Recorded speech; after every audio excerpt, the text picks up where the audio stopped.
Hey buddies, welcome to Amass Games. My name is Simon. Today I'm going to have a setup, play and review for a new game from 2022, my most recent game that I've actually received in the post. This is a first edition, first printing, and you'll also see me at the UK Games Expo in 2022. This has been made ahead of that recording. So if you want to see me, I'll either do demos from Stuff by Bez. There are other games such as Wheel&Score Creatures, so that'll be in other videos. There'll be a playlist, Stuff by Bez, amongst many others, such as How to Set Up, Play and Review, Amass Games, Family Weight Games, and many others. So in this particular game, we have this deck of cards. We've seen the weight of it. I'll tell you a little about it. It's very much a dexterity matching, slight bit of memory game. There are other games that I have made similar, such as Who Did It or Crank and Casa, which will be another video on the channel as well. And this particular game is all about cats. So whether or not you like cats, this is a game you want to be trying out. So it's a game about counting cats, shapes and colours that keeps getting trickier. So art and game design as per usual, not always. If you want to see other videos by Bez, we have Yogi. So there's various suggestions been kicking in early in the video. And this is a 4K video. And let's go ahead and tell you all about how to play the game. So, it is for 3 to 8 players. I have played at various player counts. It takes 2 to 10 minutes. The first game would take me about 10 minutes. The second game, including a setup, which is very quick, took about 5 minutes. And it does say 50-ish cards. I haven't, to be honest, counted the rest. So, what you're going to be doing, you are going to be having cards. You're going to have various cards, which are various different pictures of cats, sometimes in various poses, jumping, sitting, curled up. And there are various colours. Sometimes they do not have a colour.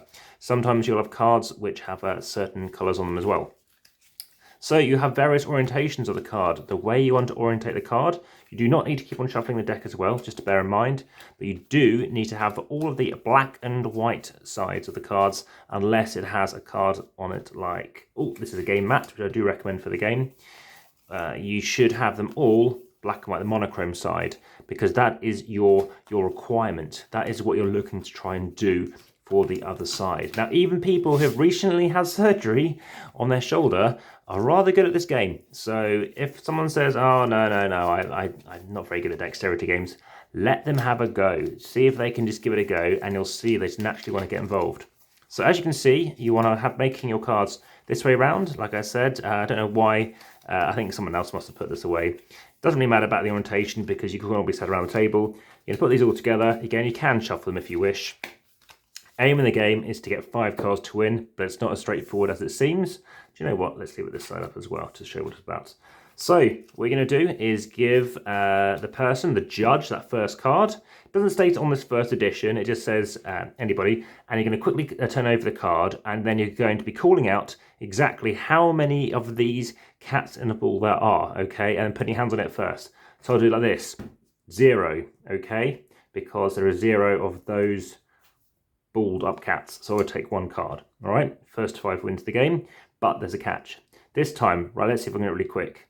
Standing and sitting, 1. Let's just say I did 1, okay? It happened to be 2. I'm deliberately making a mistake.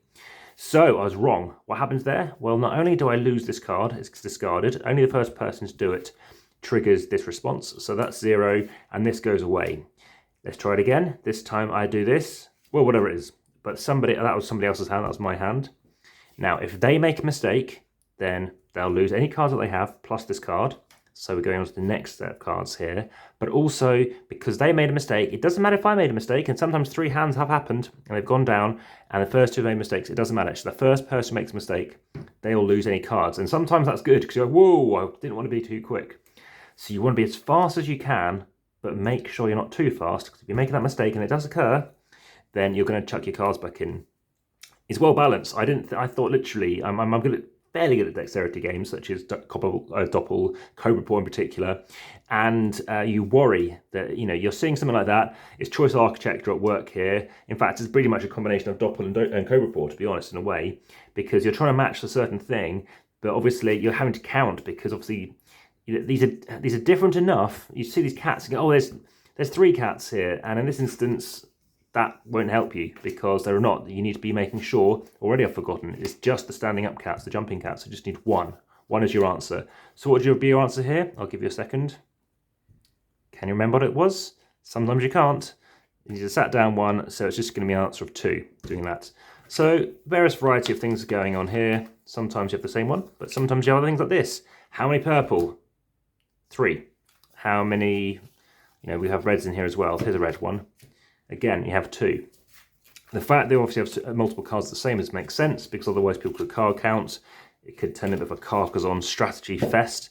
So that's something to be aware of. So this has been, again, another video. If you want to see more, there's been daily videos the last couple of years. I told you where obviously you can find me. There's a UKG playlist as well.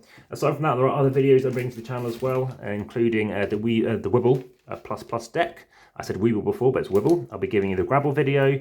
The Phrasal one I haven't done yet. The Fable one I have, and Alphabetical I have as well. So keep an eye out on those. Again, hit the subscribe button, notification bell if you haven't done so already. Let me just zoom in a bit.